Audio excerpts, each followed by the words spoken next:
Hello and welcome to Intersectional Psychology, the podcast that explores psychology's role in promoting social justice. I'm your host, Aurora Brown. I'm a registered counsellor in Cape Town, South Africa. I am so glad you're here. Okay, so on last week's episode, I said that we would be having our very first guest on the podcast today.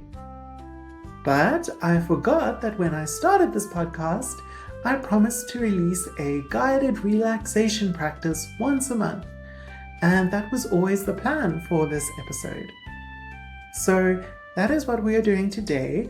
And then next week, we will welcome our first guest, registered counsellor Shahida Sadek, to talk to us about decolonizing psychology.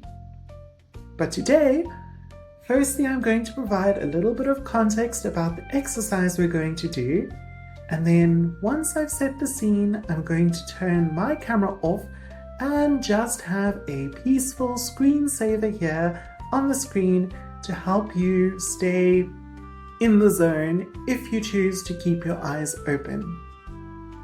In this first guided relaxation, we're going to start with the foundation of all nervous system regulation. Diaphragmatic breathing, also known as belly breathing.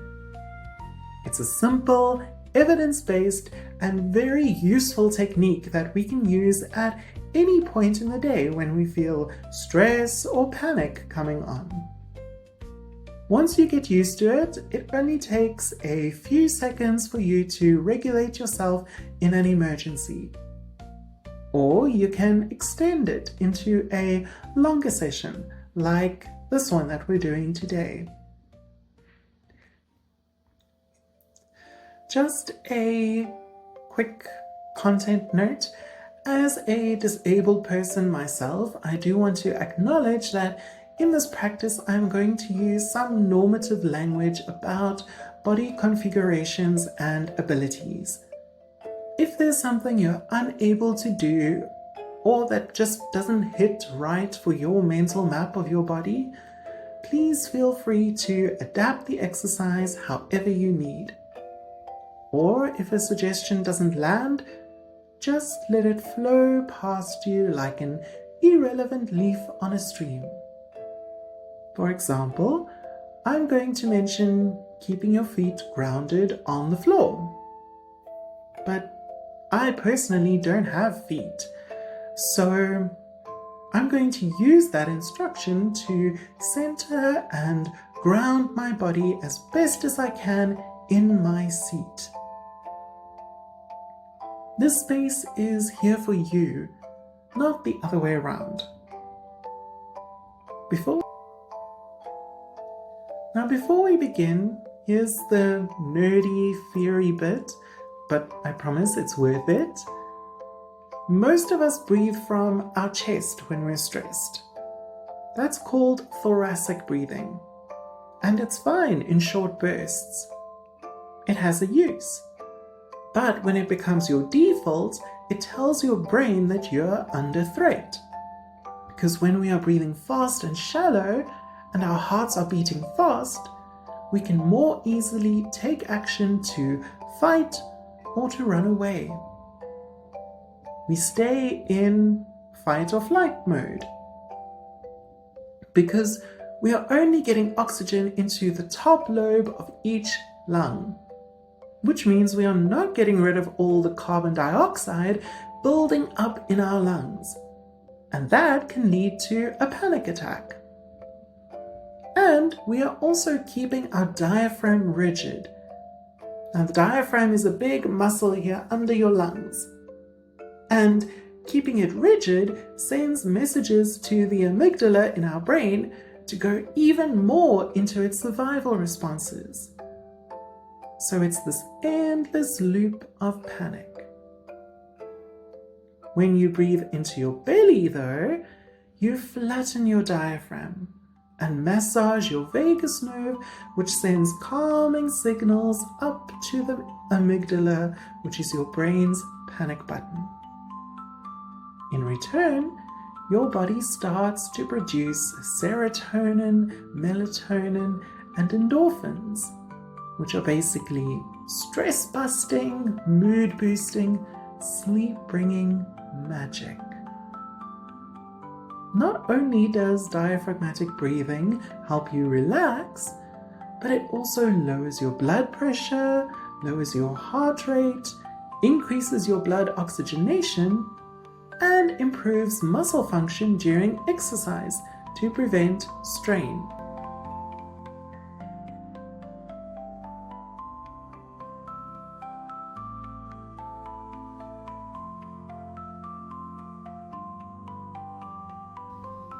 Now, take a moment to settle in. You can sit up tall but supple with your feet grounded, or lie down with a cushion under your knees. This space is yours. Take what works, leave what doesn't. While we're going through this practice, if at any point you feel a bit lightheaded, it means there's still a buildup of carbon dioxide in your body. So you can try breathing out for longer. Slow and soften your exhale. So, let's start with our breathing. But I don't want you to think about your breathing right now. I want you to think for a moment about whether you are right-handed or left-handed. Okay? Wonderful. Now just relax your dominant hand on your lap or at your side. And now I want you to place your non-dominant hand flat on your tummy. So if you are right-handed, just relax your right hand and place your left hand on your stomach. If you are left-handed, then relax your left hand and place your right hand on your tummy. Now, take a slow breath in through your nose. And as you do, see if your belly rises under your hand.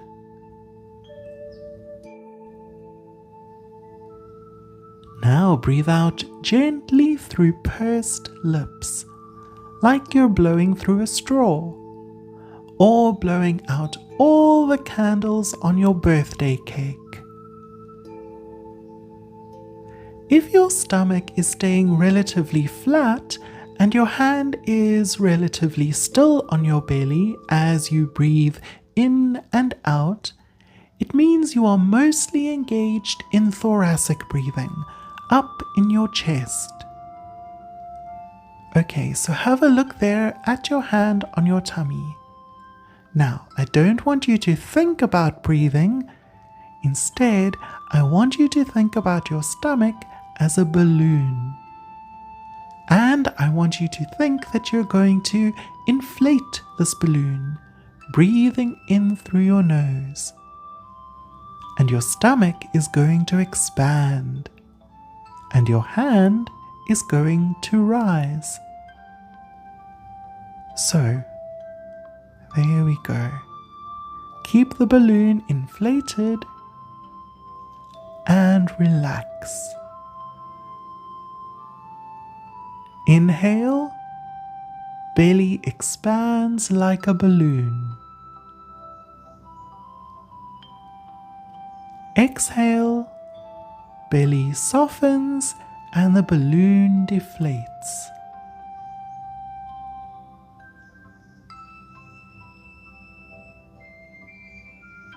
Now, when you breathe into your tummy like that, your diaphragm is able to smooth out and flatten. Now I want you to take your other hand, your dominant hand, and put it on your chest. Okay? Very good. And I want the hand on your chest to be relatively still. And I want the hand on your tummy to be the only one that moves. So, now inflate the balloon for a count of 3. Push, push, push your stomach out. Hold for a count of 3. And then blow out your birthday candles for a count of 6.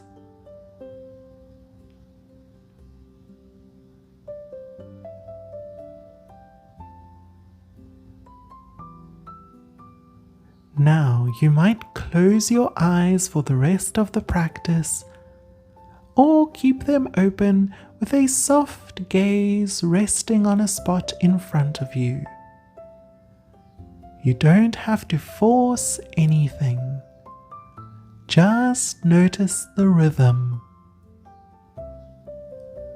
And if it helps, imagine the breath is a wave, rising on the inhale, smoothing out on the exhale. Let's keep practicing a gentle rhythm together using the 3-3-6 pattern. Inhale for 3 counts and inflate that balloon. Hold for 3 counts. 2, 3. And exhale for 6, blowing out your birthday candles.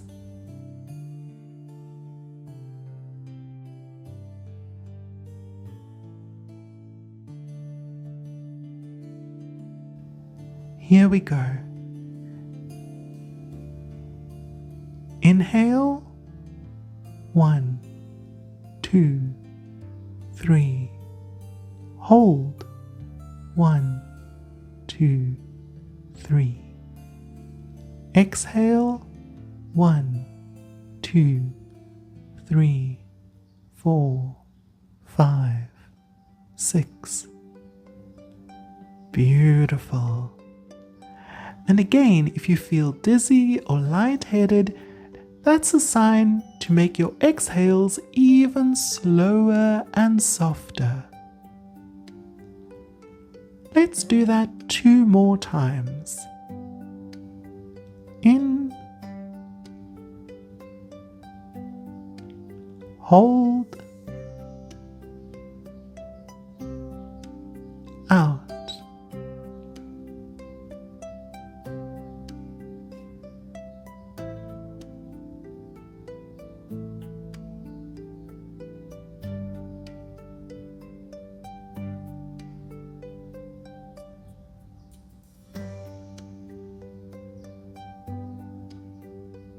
Keep breathing just like that. And remember, there's no right or wrong, just a chance to meet your breath where it is. And why is this so relaxing? Not only are we sending messages up to the fight or flight center in our brain to go into our parasympathetic nervous system response, which is our relaxed and ready state, releasing those yummy, pain-relieving, stress-busting, mood-enhancing, and sleep-producing neurotransmitters. But we are also getting oxygen to all the lobes of each lung, instead of just sipping oxygen at the top. And we're getting rid of all the carbon dioxide.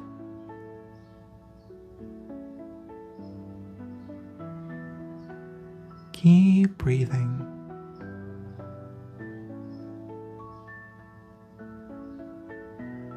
If this feels a little awkward at first, that's also totally normal. Many of us have spent years disconnected from our bellies, our breath, or both. But the good news is your nervous system is incredibly adaptable. And this gets easier with practice. Even just 3 breaths 3 times a day can shift your body from stressed to soothed.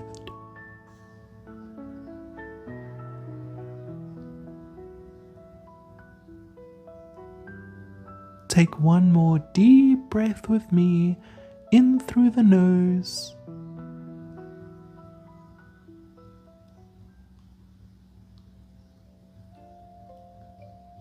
And a long, slow exhale.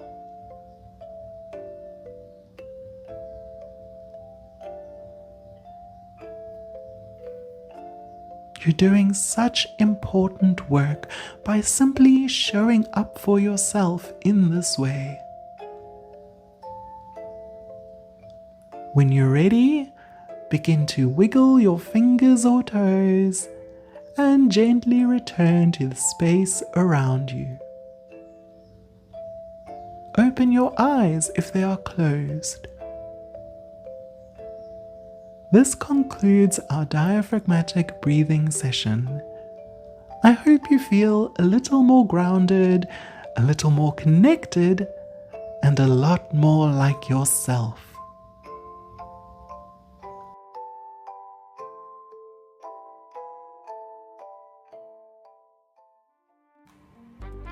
Thank you for listening to Intersectional Psychology.